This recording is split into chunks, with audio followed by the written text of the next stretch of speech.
चीर सदा वेहन सामुहा आशिक उतर हीर तछा ॾेई तन खे साड़ियाऊं शरीर हुजे फना थिया फ़क़ीर हलो तकिया पसूं तिन जा। अस्सलाम वालेकुम।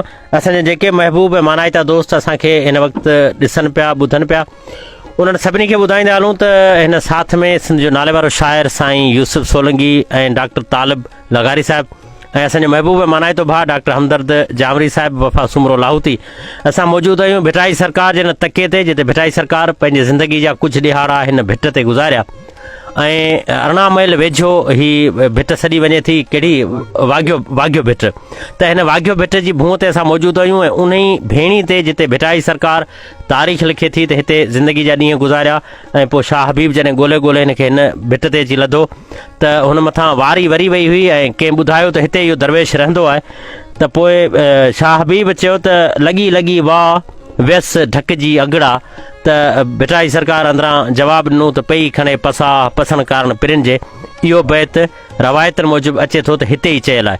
वधीक असां माइक्रोफोन साईं यूसुफ जे हवाले कंदासीं कोई लम्हा तव्हां सां मुखातिबु थींदो ऐं पोइ वठूं था मोकल तव्हां खां।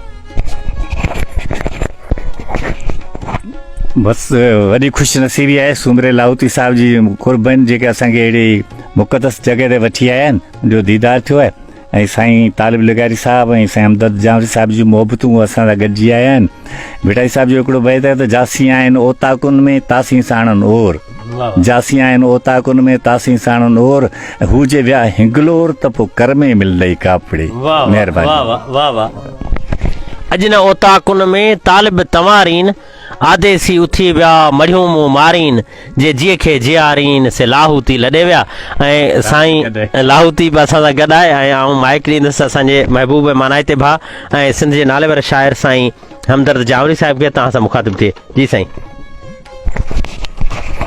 साईं सदाई करी मथे सिंध सुकार साईं सदाई करी मथे सिंध सुकार दोस्त मिठा दिलदार आलम सबाबाद करी।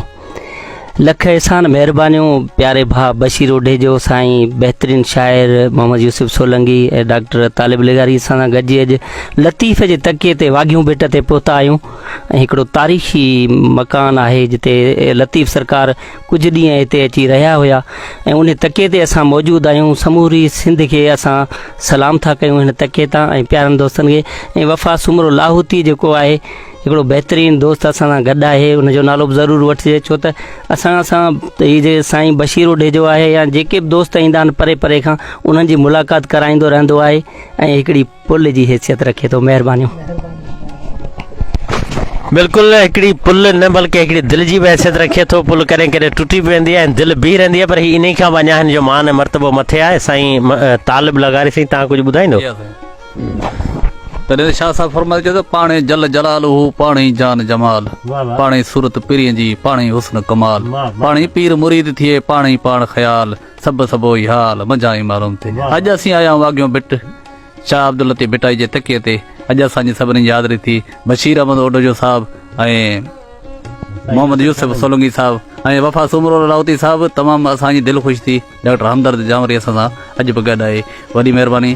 पर काक उठी वन वासिया फागुन झलिया फुल तो पुॼाणा सुपरी हींअरे अचनि हुल हीअ काक सदके कुल तूं मोटी अचिज मेंधरा। अवां सभिनी खां मोकिलायूं था पंहिंजे मेज़बान बशीर ओढे जे साथ में साईं हमदर्द जामरी ऐं डॉक्टर तालिब ऐं हेॾां वरी साईं खां थोरो ॿुधूं साईं यूसुफ सोलंगी साहिबु। मोकिलाइण जो हिकिड़ो मूंखे शाइर यादि आयो शायदि बुखारी जो आहे या ॿिए कंहिं शाइर जो आहे त वरी मिलूं न मिलूं ज़िंदगी रहे न रहे वाह वाह वरी मिलूं न मिलूं ज़िंदगी रहे न रहे कहिड़ी ख़बर अलाए ही दोस्ती बि रहे न रहे कुझु वेझो था हिक ॿिए खे ॾिसी वठूं पोइ अखियुनि में बि इहा रोशनी रहे न रहे। महिरबानी। महिरबानी।